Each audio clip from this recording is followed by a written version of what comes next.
بسم اللہ الرحمن الرحیم۔ شروع کرتا ہوں اللہ کے پاک نام سے جو بہت بڑا مہربان نہایت رحم والا ہے۔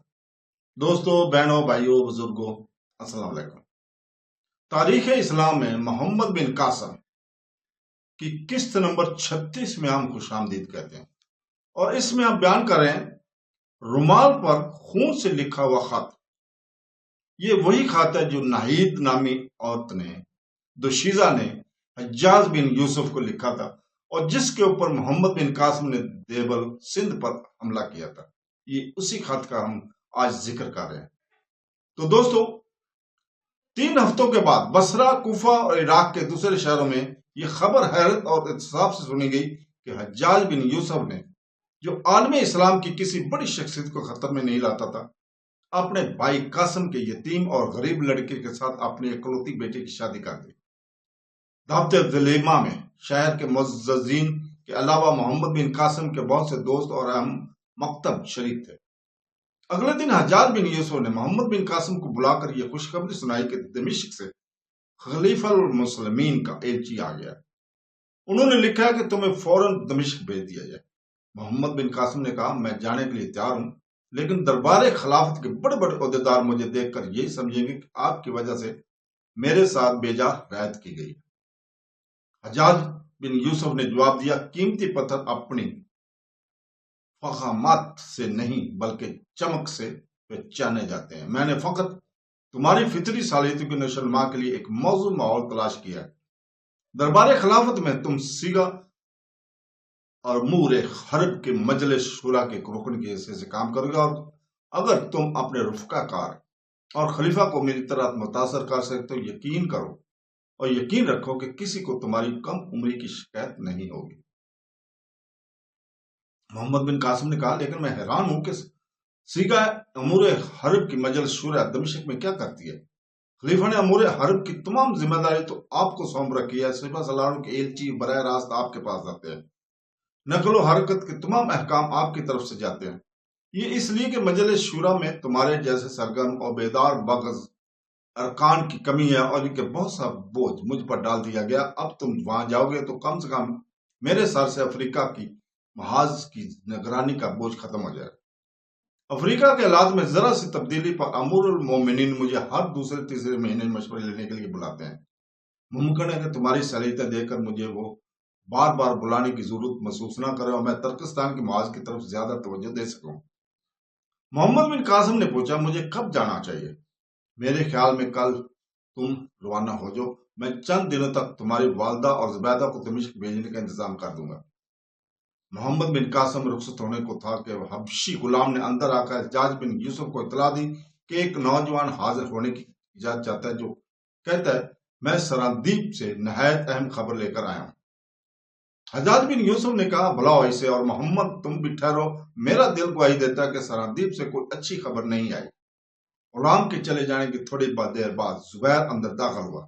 اس کے کپڑے گرد و غبار سے اٹے ہوئے تھے اور خوبصورت چہرے پر حزن اور ملال اور تھکاوٹ کے آثار تھے۔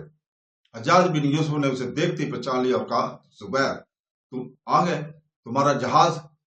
زبیر نے جواب دیا، مجھے افسوس ہے کہ میں آپ کے پاس اچھی خبر لے کر نہیں آیا۔ سندھ کے ساحل پر دیبل کے گورنر نے ہمارا جہاز لوٹ لیا۔ دوسرا جہاز جس پر سراندیپ کے راجہ نے آپ کے اور خلیفہ کے لیے تحائف بھیجے تھے، وہ بھی لوٹ لیا، اور مسلمانوں کے یتیم بچے جنہیں میں لینے کے لیے گیا تھا قید کر لیے گئے۔ حجاج بن یوسف نے کہا، تم یہاں کیسے پہنچے؟ مجھے تمام واقعات بتاؤ۔ زبیر نے شروع سے لے کر آخر تک اپنی تمام داستان سنائی۔ حجاج بن یوسف کی آنکھوں میں غم و غصہ کے شعلے بھڑکنے لگے، اس کے چہرے پر پرانی ہیبت چھا گئی، اور وہ ہاتھوں کی موٹیاں بھینجتا ہوا اور ہونٹ چباتا ہوا کمرے کے چکر لگانے لگا۔ تھوڑی دیر بعد وہ ایک دیوار کے قریب رک کر ہندوستان کے نقشے کی طرف دیکھنے لگا، اور اس کے منہ سے ایک زخمی شیر کی گرج سے ملتی جلتی آواز نکلی۔ سندھ کے راجہ کی یہ جرت، بکریاں بھی شیروں کو سینگ دکھانے لگی۔ شاید اسے بھی یہ معلوم ہو گیا کہ ہماری افواج شمال اور مغرب میں پھنسی ہوئی ہے۔ یہ کہہ کر حجاج بن یوسف زبیر کی طرف متوجہ ہوا، تم نے ابھی تک بصرہ میں کسی کو نہیں بتایا کہ؟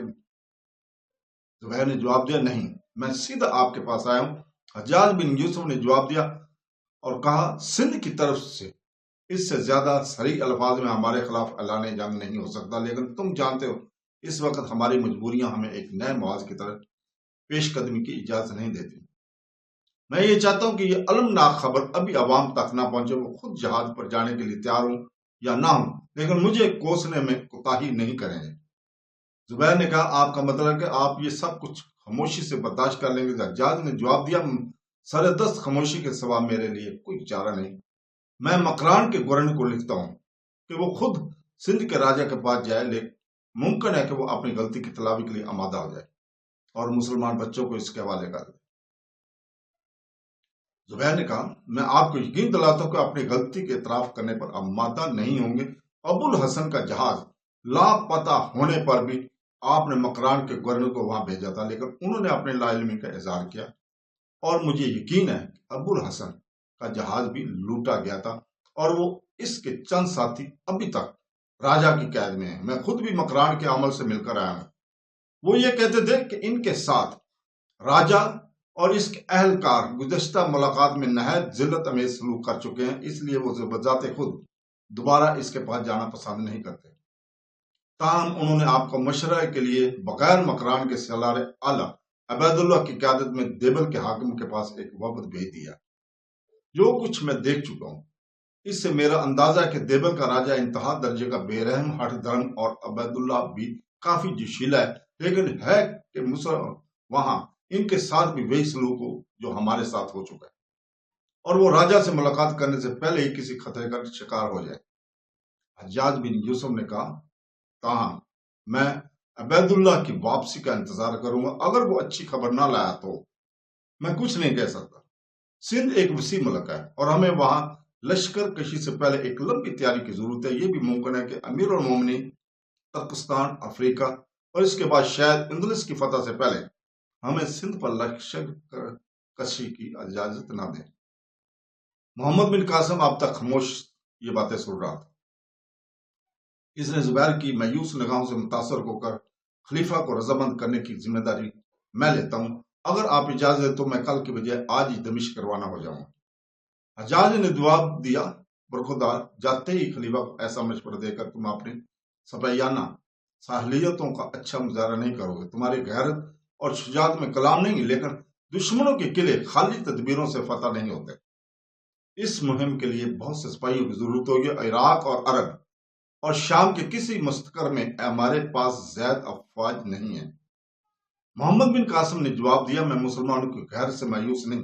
ایسی خبر ان لوگوں کو متاثر کر سکتی جنہیں آرام کی زندگی جذبہ جہاز سے مرحوم کر چکی ہے۔ ممکن ہے کہ آپ اپنی عمر کے لوگوں سے مایوس ہوں، لیکن میں نوجوانوں سے مایوس نہیں۔ وہ نوجوان جو آپ اور خلیفہ سے اختلاف کے باعث ترکستان اور افریقہ جا کر لڑنا پسند نہیں کرتے، مسلمان بچوں پر سندھ کے راجہ کے مظالم کی داستان سن کر یقیناً متاثر ہوں گے۔ ہزاروں نوجوان ایسے ہیں جن کی حمید ابھی تک فنا نہیں ہوئی۔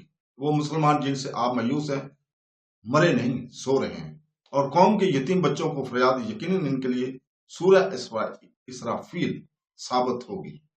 حجاج بن یوسف گہری سوچ میں پڑ گیا۔ زبیر نے موقع دے کر ایک سفید رومال جس پر ناہید کی تحریر تھی اپنی جیب سے نکال کر اسے پیش کیا اور کہا، آپ کے نام یہ مکتوب ابو الحسن کی لڑکی نے اپنے خون سے لکھا تھا اور مجھ سے کہا تھا کہ اگر حجاج بن یوسف کا خون منجمد ہو چکا ہو تو میرا یہ خط پیش کر دینا، ورنہ اس کی ضرورت نہیں۔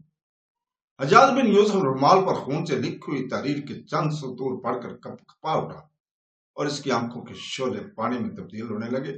اس نے رومال محمد بن قاسم کے ہاتھ میں دے دیا اور خود دیوار کے پاس جا کر ہندوستان کا نقشہ دیکھنے لگا۔ محمد بن قاسم نے شروع سے لے کر آخر تک یہ مکتوب پڑھا۔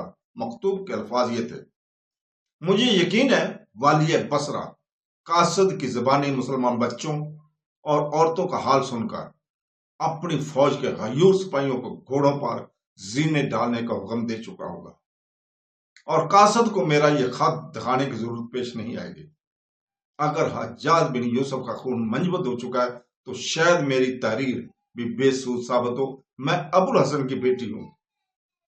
میرا اور میرا بھائی ابھی تک دشمن کی دسترس سے محفوظ ہیں، لیکن ہمارے ساتھی ایک ایسے دشمن کی قید میں ہیں جس کے دل میں رحم کے لیے کوئی جگہ نہیں۔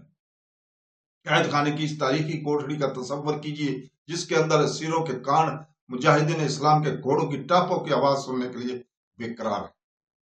یہ ایک معجزہ تھا کہ میں اور میرا بھائی دشمن کی قید سے بچ گئے تھے، لیکن ہماری تلاش جاری ہے اور ممکن ہے کہ ہمیں بھی کسی تاریخی کوٹڑی میں پھینک دیا جائے۔ ممکن ہے اس سے پہلے ہی میرا زخم مجھے موت کی نیند سلا دے اور میں عبرتناک انجام سے بچ جاؤں، لیکن مرتے وقت مجھے یہ افسوس ہوگا کہ وہ صبا رفتار گھوڑے جن کی سوار ترکستان اور افریقہ کے دروازے کھٹکھٹا رہے ہیں اپنی قوم کے یتیم اور بے بس بچوں کی مدد کو نہ پہنچ سکے۔ کیا یہ ممکن ہے کہ وہ تلوار جو روم اور ایران کے مغرور تاجداروں کے سر پر سکہ بن کر کوندی سندھ کے مغرور راجہ کے سامنے کون ثابت ہوگی؟ میں موت سے نہیں ڈرتی، لیکن اے حجاز، اگر تم زندہ ہو تو اپنی غیور قوم کے یتیموں اور بیواؤں کی مدد کو پہنچو۔ ناہید، ایک غیور قوم کی بے بس بیٹی۔ یہ تھا وہ خط۔ تو دوستو، محمد بن قاسم نے رومال لپیٹ کر زبیر کے حوالے کیا اور حجاج بن یوسف کی طرف دیکھنے لگا۔ وہ گرد و پیش سے بے خبر سا ہو کر نقشے کی طرف دیکھ رہا تھا۔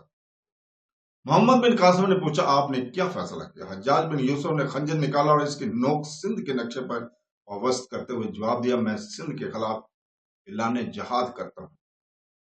محمد بن قاسم، تم آج ہی دمشق روانہ ہو جاؤ، زبیر کو بھی ساتھ لے جاؤ، یہ مکتوب بھی امیر المومنین کو دکھا دینا، جتنی فوج دمشق سے فراہم ہو لے کر یہاں پہنچ جاؤ، میرا خط بھی امیر المومنین کے پاس لے جاؤ، واپس آنے میں دیر نہ کرنا۔ ہاں، اگر امیر المومنین متاثر نہ ہو تو دمشق کی رائے عامہ کو اپنا ہم نواب بنانے کی کوشش کرنا، اور مجھے یقین ہے کہ امیر المومنین عوام میں زندگی کے اثار دیکھ کر سندھ کے خلاف اعلان جہاد میں پیش و پیش نہیں کریں گے۔ میں تمہیں ایک بہت بڑی ذمہ داری سونپ رہا ہوں، اور دمشق سے واپس آنے پر شاید تمہیں اس سے کہیں زیادہ اہم ذمہ داری سونپ دی جائے۔ میرا خط دکھانے پر تمہیں راستے کی ہر چوکی سے تازہ دم گھوڑے مل جائیں۔ اب جا کر تیار ہو جاؤ، اتنی دیر میں خط لکھتا ہوں، اور زبیر تم بھی تیار ہو جاؤ۔ حجاج بن یوسف نے تالی بجائی اور ایک حبشی غلام بھاگتا ہوا اندر داخل ہوا۔ حجاج نے کہا، انہیں مہمان خانے میں لے جاؤ، کھانا کھلانے کے بعد ان کے کپڑے تبدیل کراؤ اور ان کے سفر کے لیے 2 بہترین گھوڑے تیار کرو۔ تو دوستو، اس کے ساتھ ہی آج ہم اجازت چاہتے ہیں، کل تک کے لیے اللہ حافظ۔